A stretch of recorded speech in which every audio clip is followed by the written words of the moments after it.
So, whatever happened to that super cool yet super bizarre 1967 British science fiction horror film Quatermass and the Pit? Let's find out. Movies, Music and monsters. Danger, danger. Hey my friends, Dan Monroe here, talking about movies, music, and monsters. Oh boy, Quatermass and the Pit. I don't know if I necessarily remember all of this film from when I was a kid, but I certainly remember parts of it, the parts that either scared the crap out of me or freaked me out at the time, like the little Muppet insects dancing around on the screen, or the incredibly weird alien demon thing up in the sky at the end of the film. Yeah, I do remember those parts for sure, and believe it or not, I've gotten a ton of requests to talk about this film, but I just hadn't gotten around to watching it again until last week, and holy Jiminy Christmas, there is a lot going on in this movie, way more than either I remembered or could have possibly comprehended back when I was 8 years old. Certainly a very unique piece of the classic sci-fi horror genre. So, grab your Martian spacecraft and your 5 million year old humanoid ape skull with a bucket of stale popcorn, and let's dive in. We are the Martians now. Now, for those of you who have never seen Quatermass and the Pit, or rather, 5 million years to Earth, which is what it was known as in the U.S. market, it's essentially the story of a construction crew working on the London Underground subway system, discovering some ancient human-like skulls resembling possibly early man, also some weird metallic object nearby which they think might just be an unexploded bomb left over from the London Blitz in World War II. Unexploded German bombs buried in the London subway system? Okay, I'm in. No kidding. Now enter Bernard Quatermass, and so begins a strange and unusual hunt for the truth, clashes between the scientific and military ideology, paranormal style possessions, mysterious apparitions and hauntings, bizarre alien insect-like creatures, theories about the origins and the evolution of man. I mean, this movie had everything all wrapped up in a strange Sherlock Holmes style thriller that really, in my opinion, still holds up pretty darn well today. Gotta love me some good old Quatermass. It's Quatermass. Quaker Mass? Quater. Quater. Mass. And the Pit. A little background on the history of this story, which is a bit of a roller coaster ride, so bear with me. The character of Professor Bernard Quatermass was introduced to English audiences in two different BBC television serials, the Quatermass Experiment in 1953 and Quatermass 2 in 1955. The rights to both of these films were then acquired by legendary British film production company Hammer Film Productions, who began adapting the stories to feature films, with the Hammer versions of the Quatermass Experiment and Quatermass 2 being released in 1955 and 1957, both directed by Val Guest and starring American actor Brian Donlevy as Professor Quatermass. The third adaptation, Quatermass and the Pit, again, starting off as a TV serial for the BBC, being broadcast in December 1958, also made its way to Hammer Films, and it was intended that the director and the star of the previous two Quatermass films, Val Guest and Brian Donlevy, would once again direct and star in this third installment.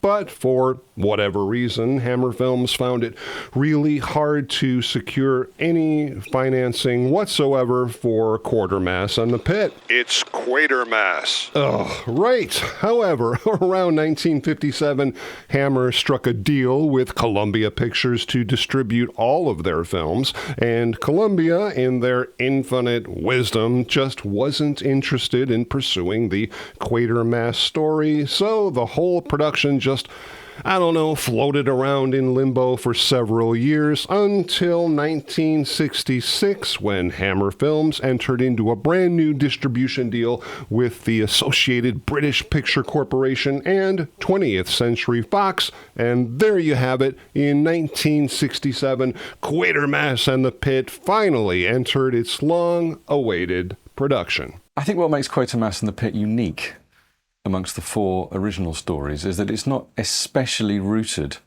to the time in which it was written.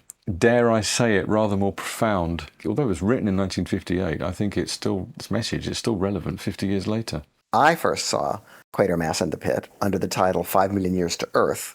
I was a big fan of the previous two pictures, but this one had a depth, an intellectual depth that the other pictures only hinted at. A pretty astonishing, true science fiction movie. The ideas behind it and the drama of the explanation of who the Martians are in real life and how we descended and how we came upon our ideas of the devil are real literary science fiction stuff. There were some differences between the BBC television version and the Hammer theatrical version of the story, however, mostly altered just to fit the 90-minute time slot, of course, with several subplots being completely eliminated and the ending of the film altered to make it more cinematic. Originally, the Ronnie character in the television version threw a metal chain into the pit to destroy the Martians, but in this more cinematic ending, he uses a giant crane to sort of, short out the Martians or something. I'm not really sure, or whatever their presence was in the sky, the apparition. It's confusing. The cast of this film was absolutely incredible, with Andrew Keir playing Quatermass, who, strangely enough, really didn't have the best time making this film, but we'll get to that in just a little bit. James Donald as Dr. Ronnie, who actually got star billing in the film over Andrew Keir, who played Quatermass, Julian Glover as Colonel Breen, and Barbara Shelley as Barbara Judd. Kinda sad, like I said, that Andrew Keir really wasn't happy on the set of this movie at all, mostly because he believed that the director, Roy Ward Baker, just didn't want him in the role, that he really wanted another actor, making the entire experience, according to Andrew Keir himself, and I quote, 7.5 weeks of sheer hell. The director, however, doesn't recall anything like this happening, and he thought it was a very positive, happy time on set. But like everything else in life, the truth usually ends up somewhere in the middle. Barbara Shelley was a regular leading lady for Hammer Films, having appeared in a ton of other movies like Shadow of the Cat, The Gorgon, The Secret of Blood Island, Dracula, Prince of Darkness, but it was this film that was actually her last film for the Hammer Company, and she subsequently went on to work in both television and live stage performances. Fun, strange fact, the director of this film, Roy Ward Baker, was, shall we say, more than just a little bit taken with this young leading lady, telling Bizarre Magazine in 1974 that he was, and I quote, just mad about her, like mad in love with her, and used to waltz about the sets together, having a wonderful cinematic love affair. Wow, I wonder if his wife ever found out about her. You know, guys, you certainly know by now that if I talk about a product here on my channel, you can bet your last Starfighter that I personally use it on a daily basis every single day, and that certainly includes something that is literally with me every day, my Extra wallet. Now, I've talked about this great wallet in the past, but like all things in life, this super cool futuristic wallet has gotten an update with their newly upgraded version, the new Extra Wallet Pro. Yes, it still has all the super cool features that the original wallet had, like RFID blocking for wireless theft protection, except now there's more capacity, holding up to 7 separate cards in the card holder with a metal card ejector trigger and a fully recycled aluminum mechanism, meaning no more plastic parts. The wallet overall is slimmer, closes better and tighter. The wallet now sports a beautiful high-quality Italian leather on the outside, and of course, all Extra wallets still come with free shipping and a lifetime warranty. And you can even customize your wallet with some super cool add-ons like cash clips and trackers to make sure that you never lose either your cash or your wallet again. This is the future of wallets, and the best part is you guys can now get up to 30% off anything on their site for the spring sale up until May 19th, and better yet, you can get an additional 10% off by following the link in the description and entering the code Dan Monroe, saving you a total of 40% off your purchase with Extra, the smartest, coolest wallet in the world. And now, back to Quatermass and the Pit. So awesome to see a very young Julian Glover as Colonel Breen, who actually did a lot of his own stunts in the film. Some of you might know him as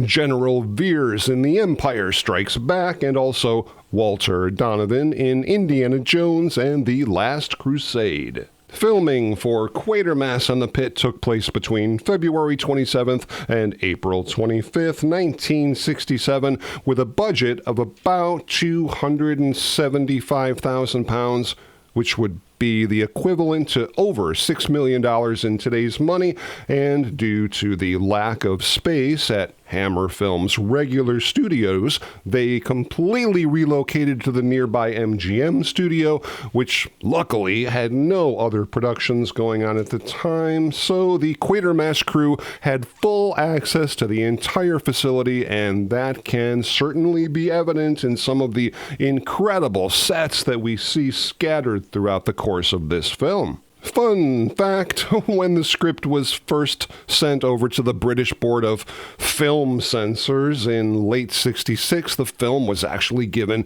an X rating due to the sound of the vibrations from the alien ship, the portrayal of the Martian massacre, and the scenes of destruction, and more importantly at the time, the interpretive image of the devil in the sky, which, keep in mind, did not mean the same thing as a U.S. X rating. The UK X certificate simply meant suitable for those aged 16 and over. Kind of fun, Andrew Keir celebrated his 41st birthday on the set on April 3rd, 1967. The musical score for this film was really quite remarkable and memorable, written by English-Australian composer Tristram Cary, blending an unusual combination of both electronic sounds with traditional orchestral sounds, with the soundtrack finally being released on yellow vinyl in the UK for Record Store Day in 2007.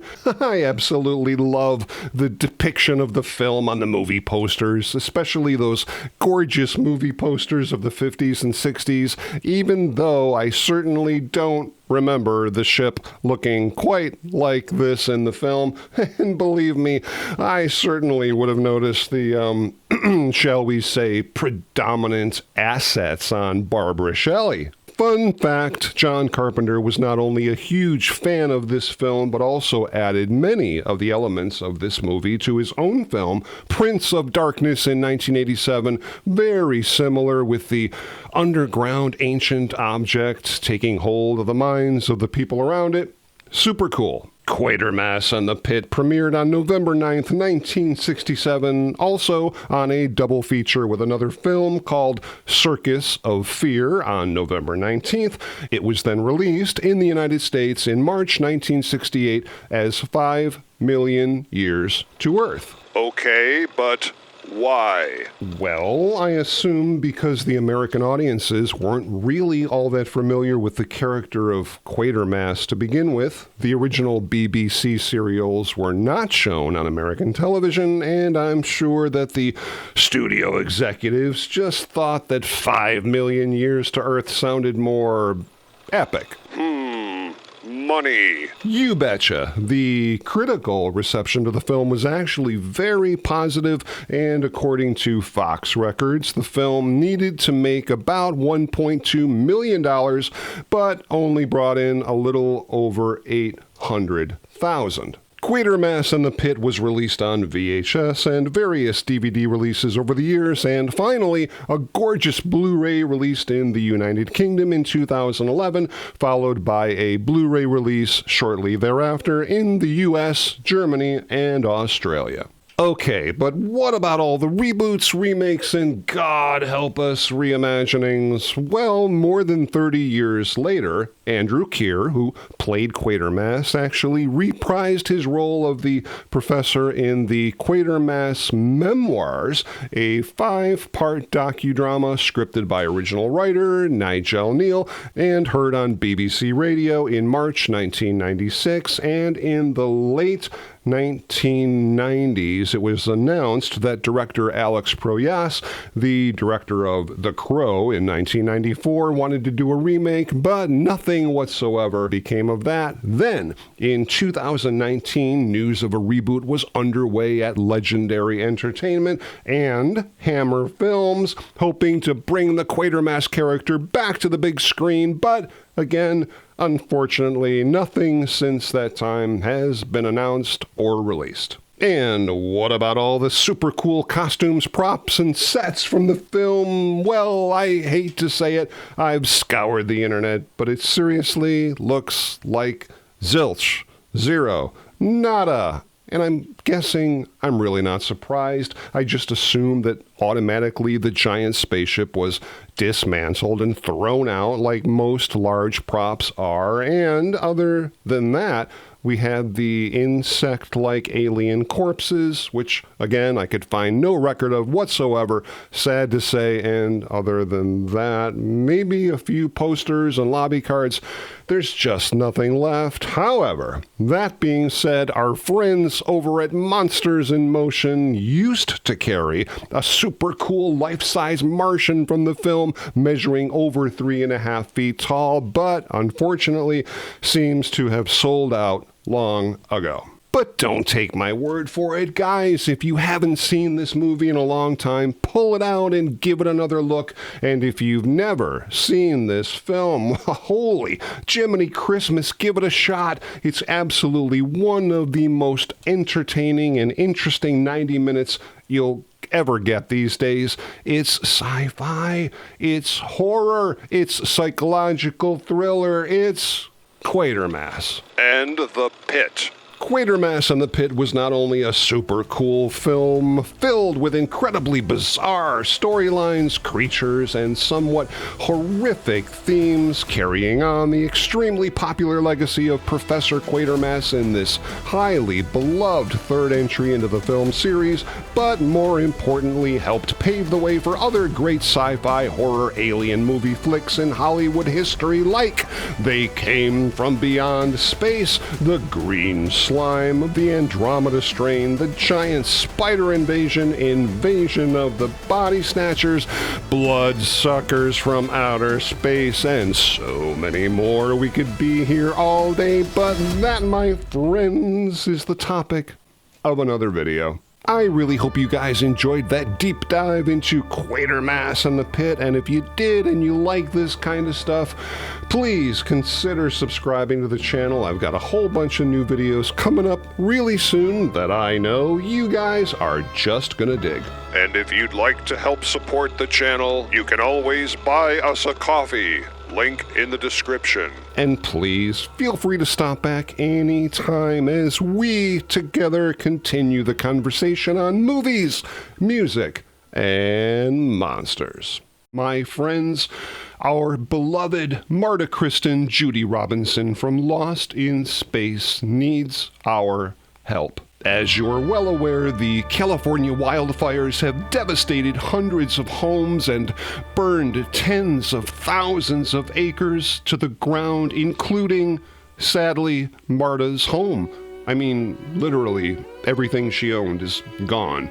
Luckily, she and her family got out safe, but she lost her home. She lost everything, and this, my friends, is our opportunity to help, to give back, to help get Marta Kristen some love and some very badly needed support. So, for the next 6 months, the incredible team over at the Toy Cave Collectibles has created and is offering 2 gorgeous 18 by 24 inch Lost in Space posters, one in gorgeous full color and a second limited edition poster in stunning black and white, with 95% of your donations going directly towards helping Marta and her family's recovery efforts. We have gotten so many incredible years of joy and happiness from watching Marta, not only on Lost in Space, but in so many other wonderful venues. This, my friends, is an incredible opportunity to not only get a beautiful piece of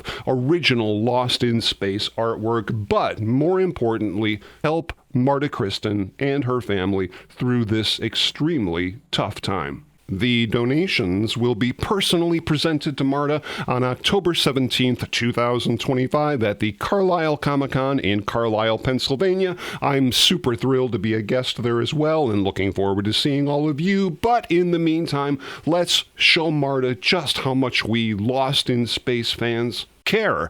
The instructions on how to order the posters are in the description, and once again, thank you, my friends. Movies, music, and monsters.